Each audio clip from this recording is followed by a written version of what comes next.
是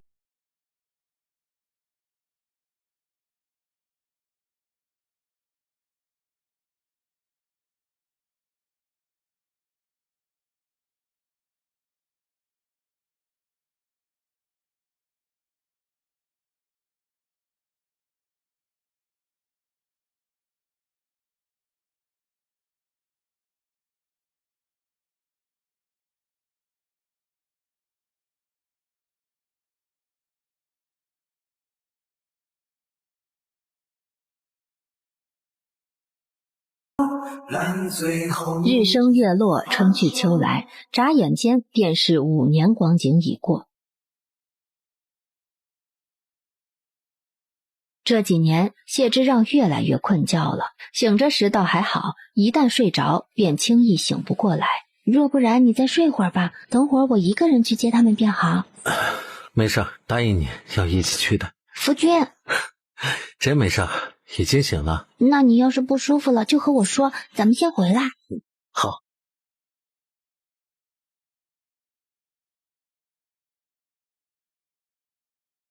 韩赞外放6年，期间被皇帝指派去修河渠，如今漕运恢复运转，河道完好无损，韩赞自然要升官回京。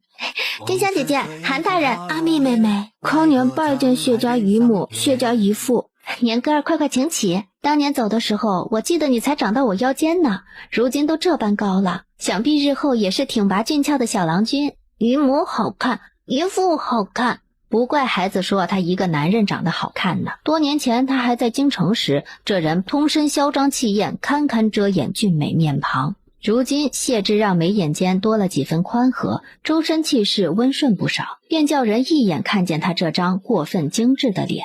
郊外风大，咱们到了府上再好好说话吧。听妹妹的。两位当家夫人做的决定，谢之让和韩赞自然是没什么意见。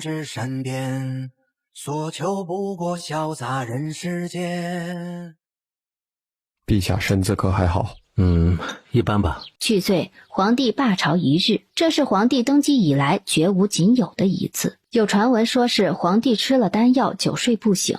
旁人都说是那道士带坏了陛下的龙体，那禅系真人又是你找来送进宫里的。外间都说你狼子野心，图谋不轨，妄图子夜兄，这些可是真的？连韩赞这等远离权力中心之人都知道了，看来确实是甚嚣尘上，满城风雨。韩玉谦一回来便质问我，还记不记得你欠我钱啊？当初子夜兄借我一整袋金壳子，里面还塞了5张100两的银票，折合银两共567两9千。我线下没带钱，待回府后取钱，我亲自登门归还。如此，子夜兄可愿同我说句实话？是不是我做的不重要，当初是看在内子和令正有交情的份上，我才帮你一把。但你该知道，朝堂之上没有永远的朋友，也没有永远的敌人。谢子夜，这是条不归路，陛下已经这般宠幸于你，安安分分的做个纯臣，难道不比你现在这般如履薄冰的要好吗？退一步讲，你便舍得让嫂夫人为你担心吗？韩赞，子夜兄当年雪中送炭之情，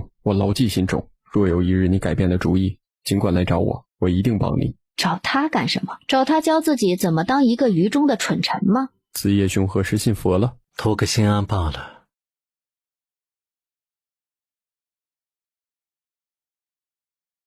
阿蜜妹妹信佛不成？前几年生病有些严重，我夫君他担心我，便去求了这串珠子。刚好戴上这珠子，病就开始见好，他便再也不许我摘下来了。谢大人待你可真好。是呀，他很爱我，我也很爱他。不说我了，丁香姐姐，你和韩大人如何？老夫老妻，就那样呗。姐姐，那位杨姨娘如今她如何啦？那位曾大人的妻子清溪郡主找人买通产婆，欲对我下毒手。事发之后还栽赃给杨姨娘。这杨家乃是曾方海的外家，杨家将家中庶女送给曾方海做妾，先前送过去那个一直生不出孩子，杨家便动心思再送一个。对于年轻貌美的杨雨桐，清溪郡主自然更加忌惮。于是清溪郡主撺掇丈夫给韩赞送小妾，以此来拉拢他。曾方海思虑一番，便答应了。杨雨桐初时还仗着杨家和曾家的事耀武扬威，自从被栽赃之后，他就看清自己的地位，而且他知道韩赞不是他能勾到手的人，也就歇了心思。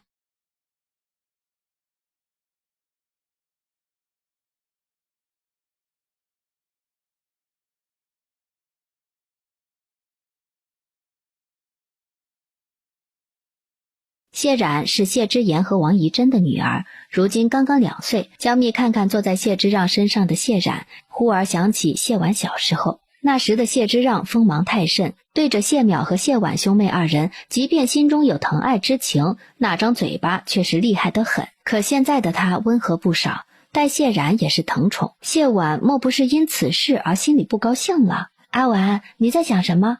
您瞧，便是三叔都对冉姐没办法呢。前些日子有些人家上门来提亲，却被你三叔尽数赶了出去，只说要留你在家中多留几年。阿婉，你自己怎么想？三叔三婶可不准嫌我烦，叫我早早赶出门去，我还想一辈子赖着你们呢。阿婉不想嫁，三叔三婶养你。他有时是会羡慕谢冉，父母双全，一出生便被所有人捧在手心里。可他不会忘记那个午后，江敏将他从潮湿闷热的假山洞中拉出来，也不会忘记那个午间，谢之让顶着一脸不耐烦，一遍又一遍地陪他玩华容道。那些是独属于他们的回忆，因为三叔三婶待他足够好，他便不会嫉妒别人。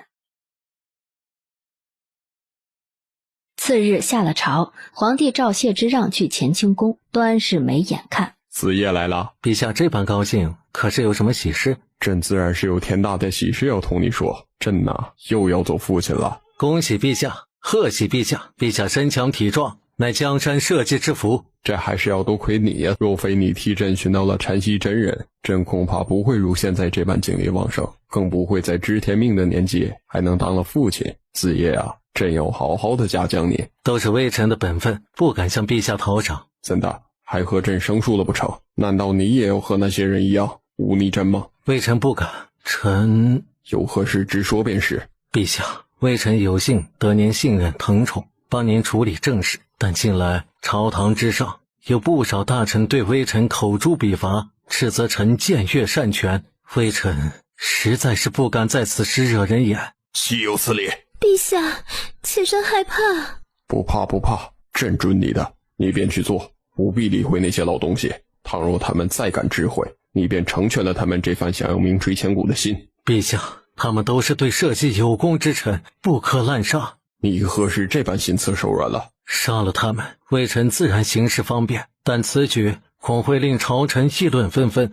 微臣遭人斥责没关系，只恐损及陛下名声，望陛下三思。朕做事还要他们教导不成？究竟朕是这天子，还是他们是？你只管去做便是，不必管他们。是。过几日朕要闭关，批阅奏折一事便交于你手。陛下，此事不妥，理政一事应当交给内阁处理。若陛下不放心诸位辅臣，或可令太子监国，由微臣暂代批奏一事，实在是名不正言不顺。那些内阁的老东西恨不得朕立马下台禅位于太子，他们都觊觎朕的皇位，只有你才是朕的心腹，交给你有何不可？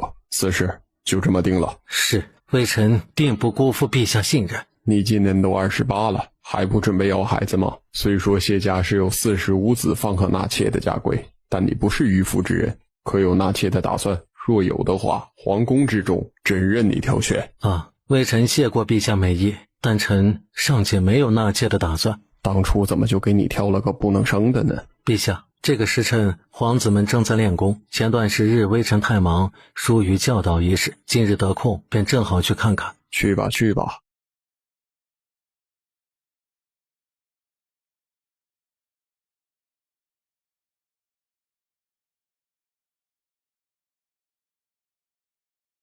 终于来了。这些年随着皇帝逐渐放权，谢之让越来越忙，名义上还是他教导各位皇子习武，但实际上他却将此事交给了手下的锦衣卫。只有时空了，他便会去瞧一瞧皇子们练功练得如何。皇帝也默许了他的做法。谢之让在这皇宫之中畅行无阻，一路踩着宫女太监的行礼声，缓缓走到布库房。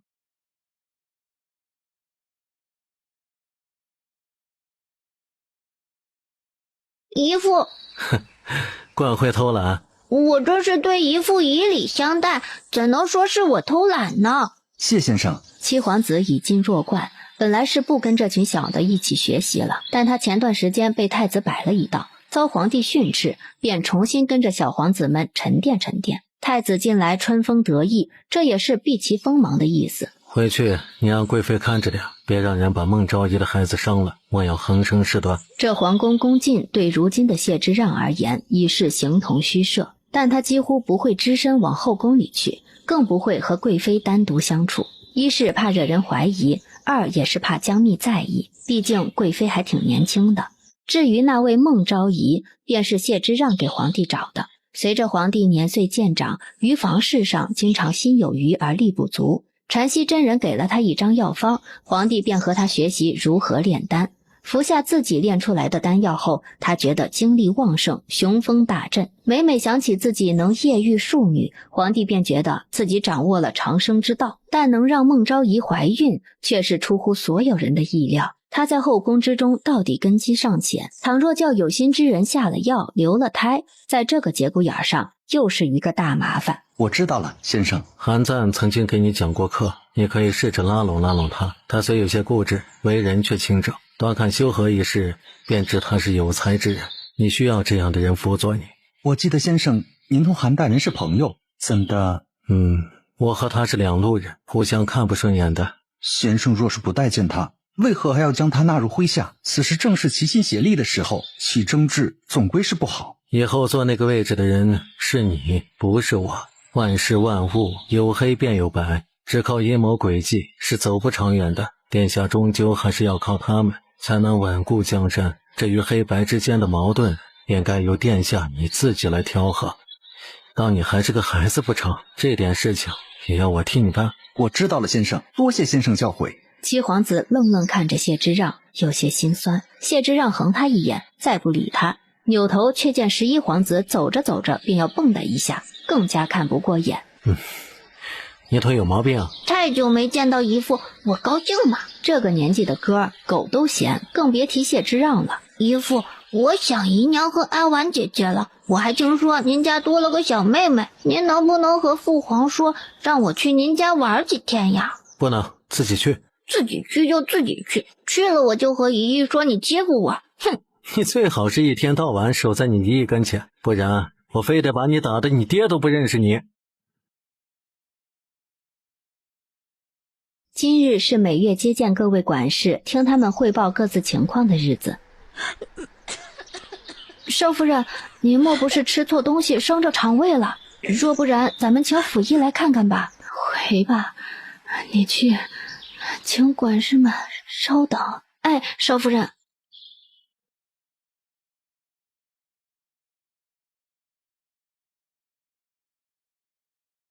恭喜少夫人，您有喜了。不是说世子不育吗？世子多年前伤及根本，确实难以生育，但人之身躯玄而又玄，说不得是这几年恢复了些，才使您有孕。谁家府医做成他这模样，一会儿帮着这个骗那个，一会儿帮着那个骗这个，他挣点养老钱容易呢吧？他差人去宫门口告诉谢之让怀孕一事，然后坐在美人靠上乐呵呵傻笑。他有孩子了。只高兴了一会儿，他忽然想起众多管事还在中堂等他议事，便小心谨慎地往中堂去了。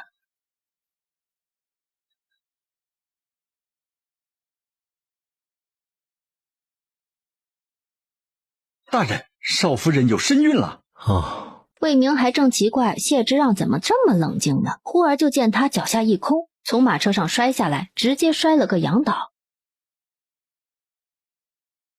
他自以为他是不在乎的，却不想竟会惊喜至此。你去北镇抚司告诉淮英，今日我告假。你如少年拉满弓，不惧岁月也不惧风。魏明重新看见少年义气的谢之让。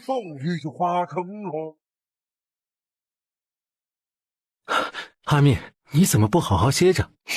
哪就这般金贵了？你瞧，没事吧？哼，我不信你，你就是个小骗子，惯会骗我。前次你生病，我见你没喝药，便问你好了没，你说好了，结果呢，晚上生生给渴醒了。你在我这里是没有信誉的。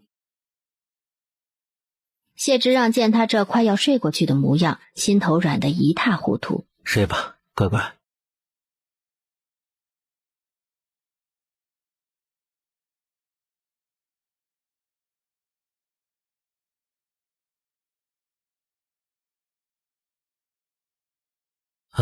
世子，少夫人的情况暂且很好，这些年她身体调养得不错，胎儿也安稳，但当下您的身体才是最紧要的。老夫方才替您把脉，发现您的脉象比之上次又差了不少。原本按着李婆婆的说法，谢之让会越来越狂躁，最终会失去理智，沦为杀人魔头。但不知道是不是5年前坠崖时那只深入身体的箭足带的毒改变了巫毒毒性，这些年并未出现李婆婆说的那种情况，她只是变得越来越爱睡觉，常常一睡不醒，醒来时头晕目眩。我还有多少时日？多则5年，少则2年。2年的时日应该够了，正好还能陪阿蜜将孩子生下来。少夫人那里她不问，你便不说；她若问了，你只将情况说得清闲，莫要实话实讲，我怕吓着她。既是无法逆转，世子便该早些告诉少夫人，好叫她心里有些准备。以老夫之见，少夫人不是那种柔弱不经事的人。我知道她如今怀着孕，我怕她知道了情绪会过于激动，那对她身子不好。等她生了孩子，我会找个时机同她讲的。世子心中有成算便好。本是生而怎会无缘，山海各两边。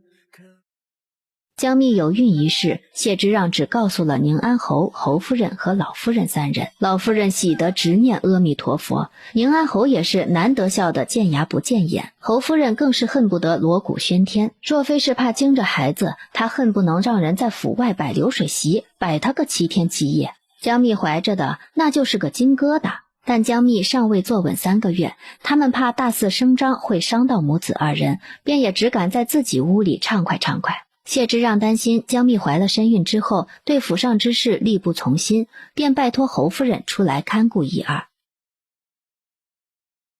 二夫人只在自己心里猜测一番，也没多去打扰，还叫王仪珍最近也少去军景轩打扰江蜜。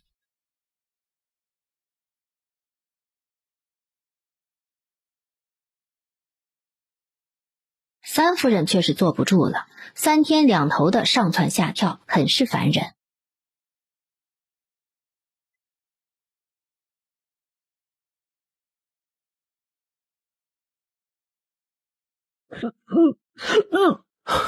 怎的又吐了？我前几日让池子那边的下人勤打理，还是不行吗？阿蜜，早晨还好，午间这太阳一晒，味道一下子就变大了，熏得难受。那我去找人把池子填了。那池子里不仅有父亲养的鱼，还事关整座府邸的风水，还是别去了，我忍一忍，说不定过2日便好了。那便睡会儿吧，睡着了兴许能好些呢。他本是想直接叫人去把池子给填了的，可是想到什么又暂时作罢。有他在，他2人自可以率性而为，想做什么便做什么，不必去管他人脸色。可他时日不多，等他死了，江蜜一个人带着孩子该怎么办呢？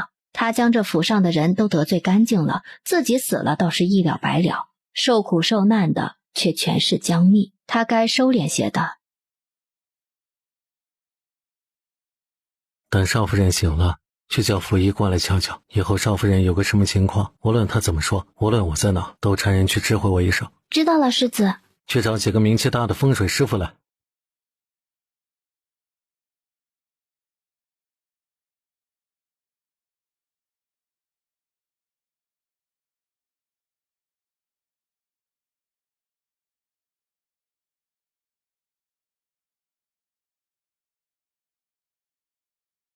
谢之让招着那群人在书房中密谈片刻，随后便让人通知府上各位主子，他有事要说。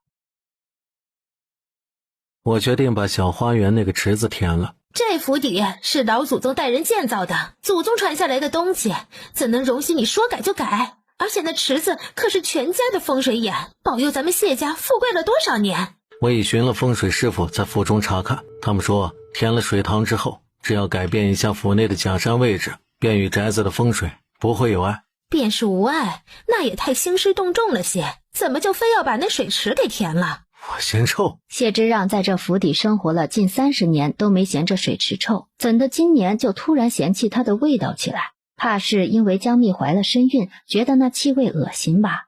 三郎，可是你媳妇儿……三魂灭。我上次让你给9郎10郎相看媳妇儿，看得怎么样了？母亲，我都给他们瞧着呢。不就是怀个孩子，当这府上谁没生过似的，连问都不能问了。这么看起来，老二家的虽然福薄了些，但至少是个聪明的，不会上赶着来给他添堵。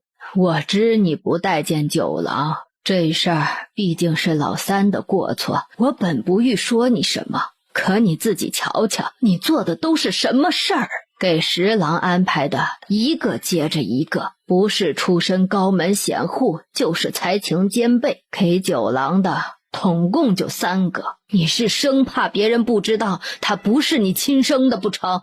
哼，自己房里的事儿尚且理不清楚，你还有闲工夫管老大家的事儿不成？此事与整个谢家无碍，那便无需多言。老夫人今日难得这般疾言厉色，明着看是为了江蜜腹中胎儿，可未尝不是把她放在心上。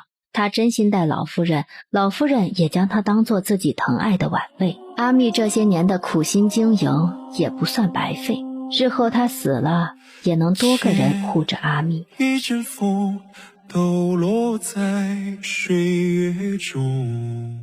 启禀陛下，微臣弹劾锦衣卫指挥使于闹市之中当街纵马，扰乱京城秩序，此人如此目无法纪，还请陛下收回成命。启禀陛下，微臣弹劾锦衣卫指挥使与宵禁之时在外行走，藐视我朝律令，望陛下三思。朝堂之上难得这般上下齐心。谢卿，你怎么说？回禀陛下，纵马一事事出有因，但确实是微臣鲁莽，此事还请陛下责罚。但宵禁一事，微臣执掌锦衣卫，夜间办案也是常有的事，至于其他更是子虚乌有。今日诸位大人此般攻讦臣，微臣心中很是疑惑，有些事情过去那么久，为何当时不提，今日却忽然提起？陛下，此前朝中诸位大臣对谢指挥使的不当行为隐而不发，实是因为当时朝堂之上有诸多大事由陛下决断，不敢再让这等小事令陛下心生烦恼。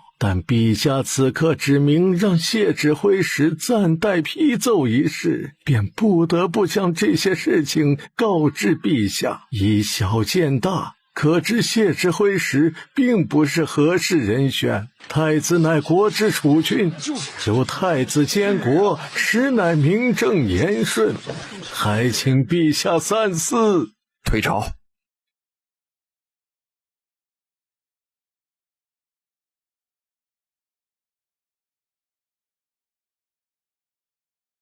天干物燥，小心。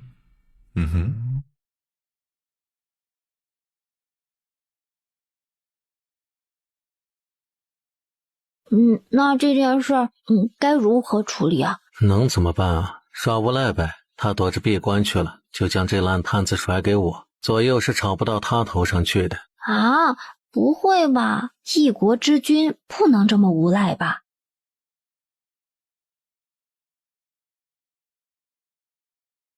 还真能。曾德清一翻开那本奏折，见上面本该是朱红色的批注，如今变成蓝色。他是没想到皇帝竟然能做出这等不要脸的事。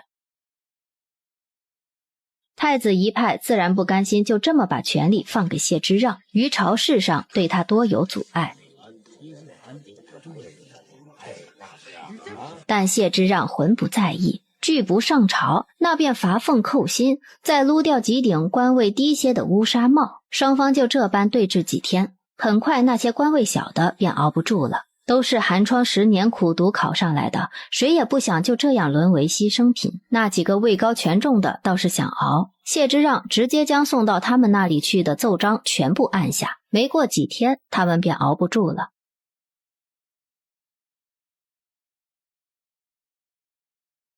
说来此事还得感谢陆文元陆次府，以曾德清为首等人罢朝之后，谢之让大摇大摆去了陆府，和陆文元密谈一整日，而后顶着月色回府。之后，那些由内阁经手的政事便尽数让陆文元一个人处理。陆文元平日风头不显，但怎么说也是3朝元老，朝中有不少人要看他的面子。众臣见陆文元默认谢之让暂代批奏一事，便也歇了闹腾的心思。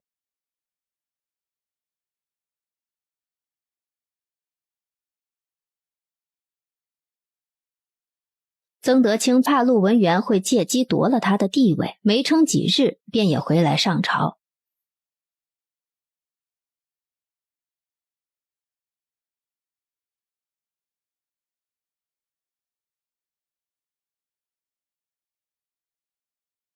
一场闹剧就这般落下帷幕。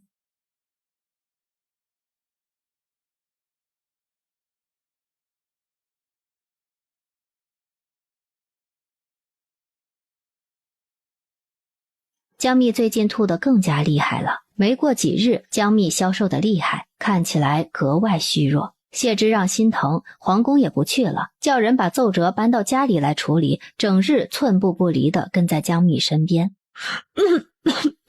去请府医。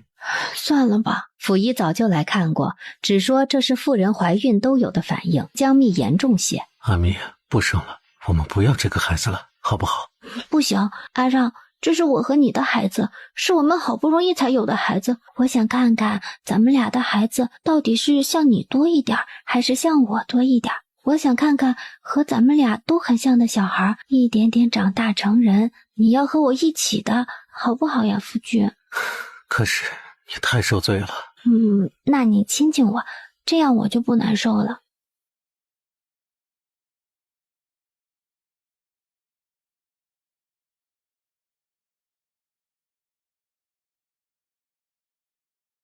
我自知罪孽深重，但加其心善，不该为我之过错受苦受难，一切报应都该由我一人承担。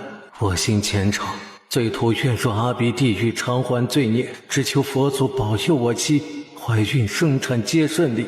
倘若母子平安，我定跪行殿外3000台阶前来还愿，愿我妻一世平安。